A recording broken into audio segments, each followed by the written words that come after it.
It's been a really long time since I've built a PC. 20 years long time, in fact. This has been because, for the most part, most of the work that I do, I enjoy doing from a laptop. And throw in the added convenience that a laptop provides, and it's really all I ever needed since. Until the day that my awesome wife bought me a Valve Index VR system and Half-Life Alyx to go with it. Her excitement quickly changed to confusion as she watched how real the struggle was with me trying to get it to work on my Surface Book 2. The way that she saw it was that it was absolutely ridiculous that neither a $3,200 Surface Book 2 nor a $4,000 MacBook Pro were able to be used for the Valve Index. And believe me, I tried. Turns out, the Surface Book 2 doesn't work because even though it has a 6GB GTX 1060 in it, when you connect an adapter to the USB-C or use the Surface dock, both of those use the Intel integrated graphics, not the graphics card.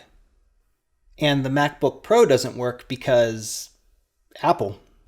I joke, but seriously, there isn't any Steam VR support for the Mac. It was at that time that I decided it was probably a pretty good time to build a brand new PC.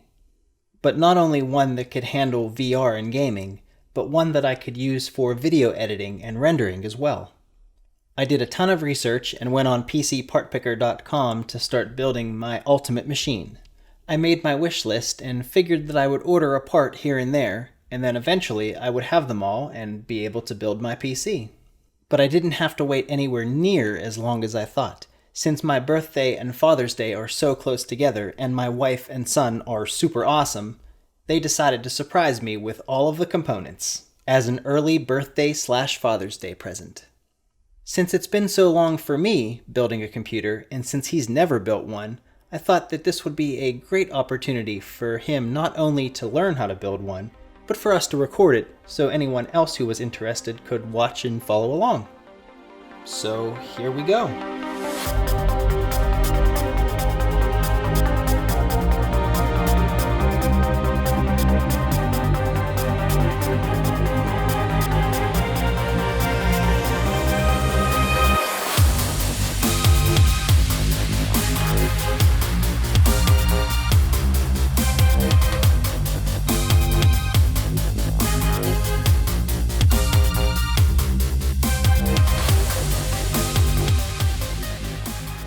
For the motherboard, I chose the Gigabyte Aorus Master X570.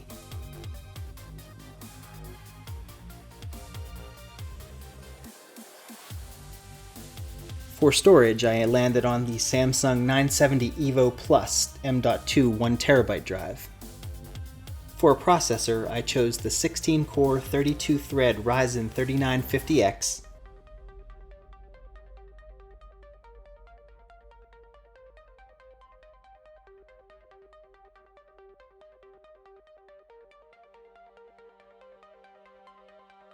And to cool it, the Noctua NH-D15 Chromax Black. I went back and forth between liquid and air cooling for quite a while before settling on the Noctua based off of incredible reviews. Using this particular air cooler, however, made my choice of RAM more difficult if I didn't want to change the position of the fans, based on the fact that you'll need low-profile RAM in order to clear the bottom of the cooler. I ultimately ended up with the Corsair Vengeance LPX 64GB kit. It's two 32GB sticks, running at DDR4 3600 MHz with a cast latency of 18. The graphics card was a little tougher, knowing that there's some pretty awesome cards coming out on the horizon, so I decided to repurpose a card that I already had, the Radeon Pro W5700. It's a great workstation card, and it'll get me by until either the Radeon Pro 7 comes out, or I decide to wait for an RTX 3000 series from NVIDIA. And to provide power to all of these components, I went with the EVGA Supernova G1 Plus 1000 watt 80 plus gold power supply.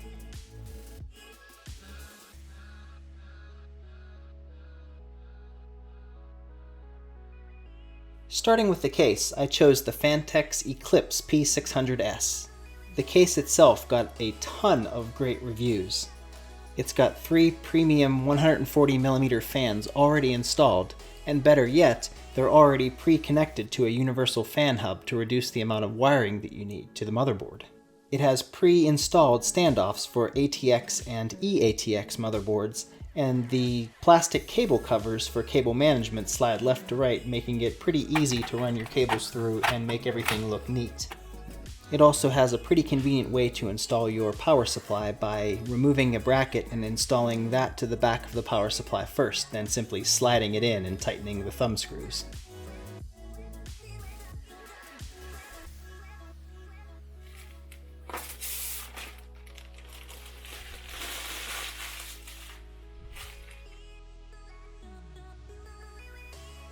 The first thing that I had to do was remove the pre-installed brackets from the AM4 board. These brackets are for Ryzen processors that come with the stock cooler, and since we're using the M.2 cooler, it comes with its very own set of brackets.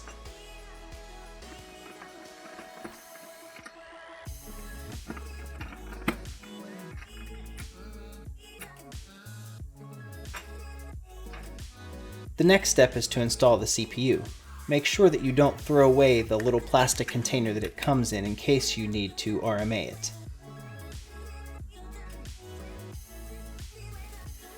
Next, gently pull the little metal arm next to the CPU socket out and back to get the socket ready for the CPU to be dropped in.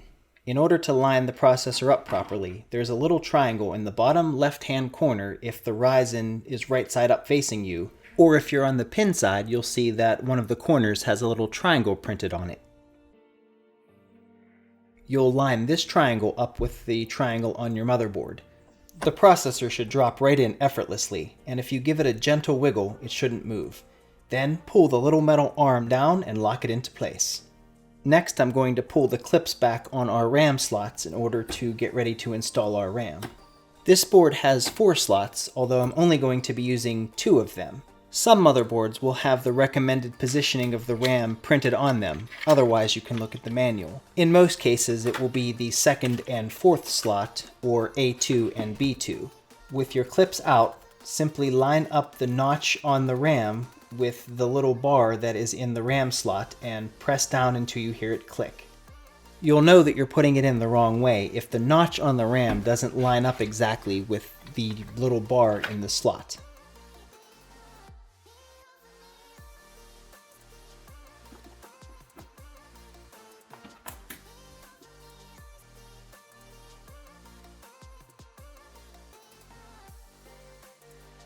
Next, we're going to install the M.2 drive. First, I'll unscrew the little screw that's holding down the cover with the thermal pad on the other side. The thermal pad has a little piece of plastic attached to it that we'll remove before we screw it back in. Now, at this point, you're going to pull out your M.2 drive, and if you're not sure, you can line it up to see where you'll need to install your standoff. It's super important that you don't plug it in and try to screw it down onto the board without installing a standoff first. In this case, it's the 3rd hole over. Next, you'll find the little bag that has your standoff and M.2 screws in it. Open that up and take one out. Then you should be able to hand screw in the standoff onto the board. Once you get some resistance, just give it a little bit of a twist and you don't have to over tighten it or anything. Then you can insert your M.2 drive. In this particular board, it goes in at an angle. When you place your M.2 drive into the slot, it should go in without much effort, and then pressing down, the little notch on the drive should line up with the standoff. Is it working? This is. So now, need my standoff screw. Next, get out your M.2 screw and then press down gently on the drive to line up the notch with the standoff. Then gently screw it in until you feel a little bit of resistance.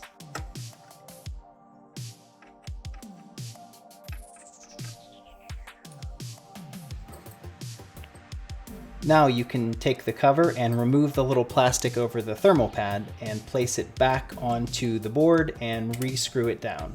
This particular board has 3 of these slots, and one of the questions that I had was whether I had to undo them all and remove the little plastic from the thermal pads on all of them. And the answer is no. If you are not installing a drive in that particular slot, you can leave them as is until you need them. Next, we're going to put on the spacers in order to install the CPU cooler. With this particular cooler, it comes with both AMD and Intel hardware. So it's important to check the manual in order to ensure that you're using the correct hardware for your particular chipset.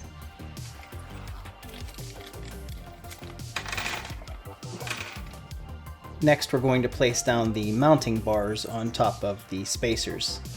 You may also notice that there are 2 sets of holes in the mounting bars. For me, since this is AM4, I need to use the holes that are labeled with the number 4.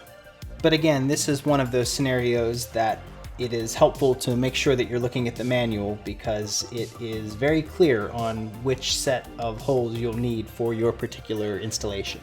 Next, we'll attach the mounting bar with the included screws. As I put each screw in, I'm only hand tightening them at first. And then as soon as I get the screws to the point where I can no longer hand tighten them, I'll tighten them down the rest of the way with the screwdriver.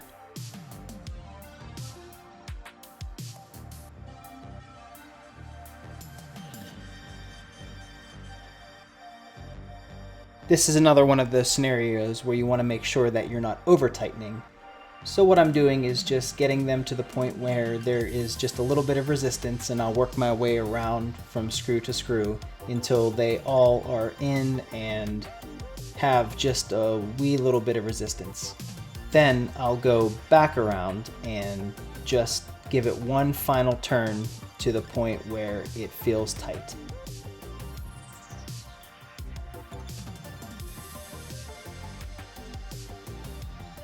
With the mounting bars now installed, I'm going to do one quick check to make sure that everything fits before I apply my thermal paste. If everything was done correctly, these 2 posts will line up with the holes in the bottom of the screws on each side of the cooler.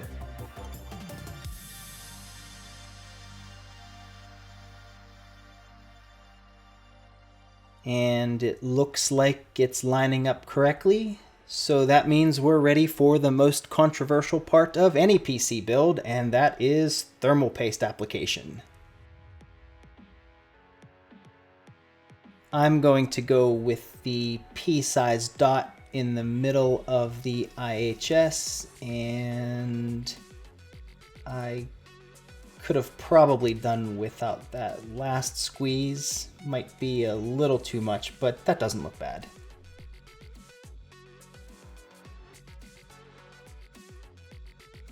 Next, we're going to put the cooler down on top of the CPU and just give it a little smush in order to spread out the thermal paste. Just like that. For this part, I did end up using the screwdriver that was included with the cooler as it seemed to work the best for me. Now for this part, you may have to apply a little bit more pressure than you're comfortable with in order to get the screw to finally catch. But once one side catches, you can switch over to the other side and do the same thing where you're applying a fair amount of pressure down just until the screw catches. Then, as I got each screw to catch, I just alternated between them, tightening them a little bit at a time back and forth until both of them felt snug.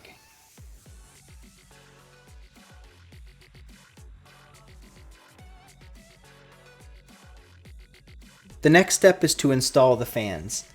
On these fans, the side with the logo on it is the exhaust side, and the blank side is the intake side. So while I'm clipping these on, I'm making sure that the logo is facing back so that the air will be pushed out of the back of the case.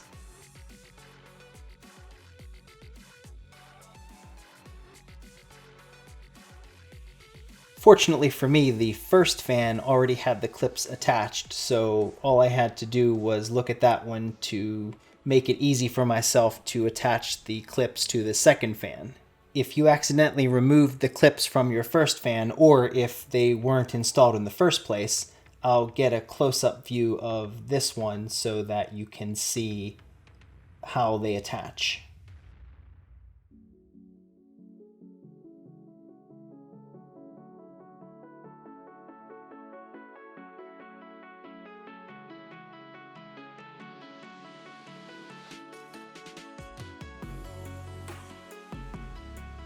Now for me, I'm able to clip my second fan at the same height as the first fan because I bought low profile RAM.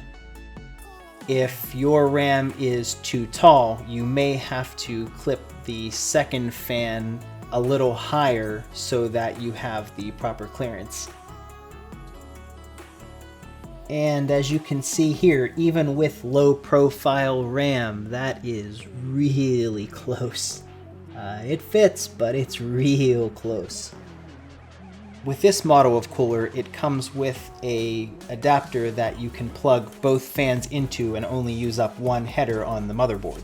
My motherboard has not only a CPU fan header, but an optional one that is typically used for all-in-ones, I think, but in my case, I just plugged in each one individually and it worked great.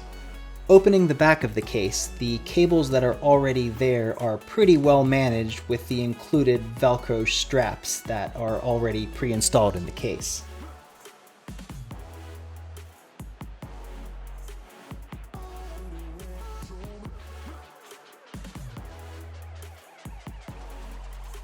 Installing the power supply in this case is pretty awesome. All we have to do is unscrew the thumb screws and the backplate comes off. Then we can just attach the backplate directly to the power supply. Once we attach all of the cables, we can then slide the power supply right in and attach it with the thumb screws.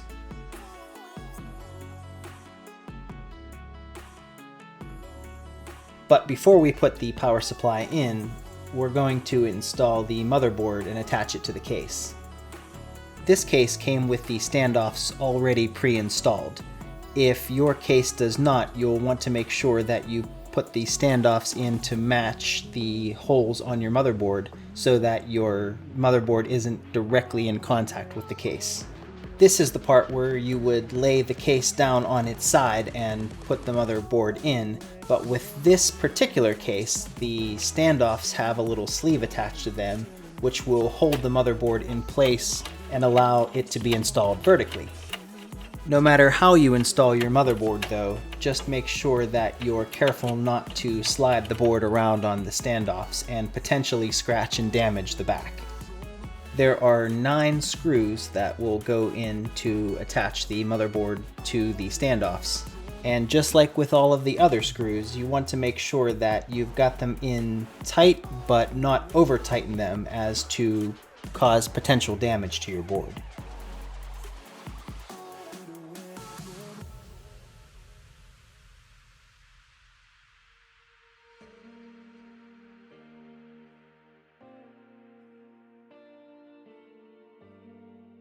The next step is to run cables from the power supply to all of the components. The power supply that we bought was a modular power supply, so it came with a little bag full of cables. Each side was thoughtfully labeled so we knew which side went to the power supply and which side went to the component.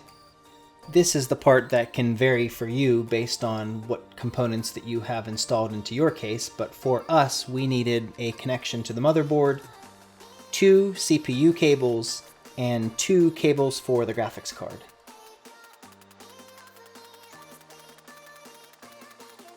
Now that we have all of the cables attached, we'll fish them through the hole in the back of the case, paying special attention to the orientation of the power supply, making sure that the fan is pointed in the correct direction, and then we can start to plug in our components.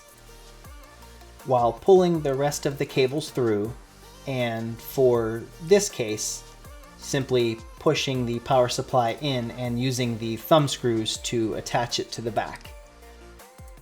If your case doesn't have this feature, you would simply just screw the power supply into the back of the case.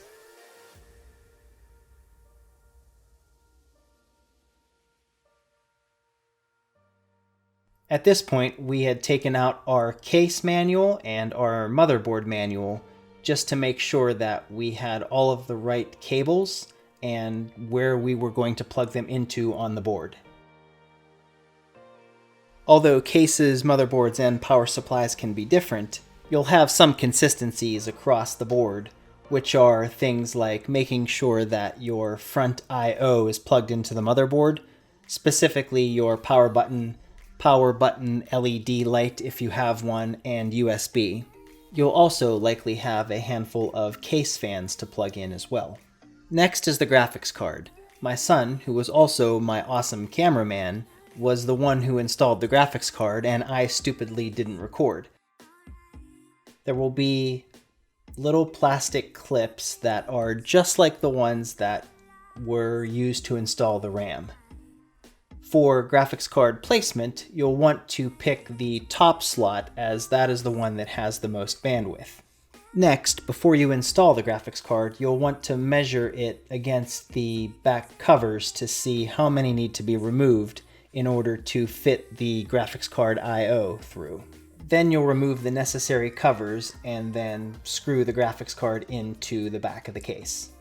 Next, you'll plug your power supply into the graphics card. In some cases, you may have extra pins, in which case you can just bend them to the side and it won't hurt anything. The last steps are just making sure that everything is plugged in and all of the cables are neatly tucked away, although this particular cooler made it extraordinarily difficult to reach some of the places to plug in, but in the end, it ended up working out okay. And finally, we plugged into the wall and flipped the switch on the power supply so that the components would receive power, and crossed our fingers and held our breath.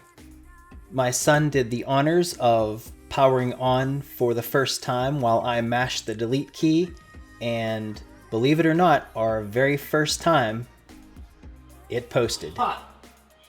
We're good! It booted. I don't believe What, did you doubt it? Why'd you doubt it? I need a mouse. Overall, this was a great experience for both of us, and we had so much fun, in fact, that we are planning on building him a brand new gaming PC in the very near future. With his build, however, he is going to be the one actually putting it together while I do the recording. I will leave a link to my build on PC Part Picker with all of the components and pricing. And if you have any questions, please feel free to leave a comment below and I'll be sure to answer them ASAP. Until next time, thanks for watching.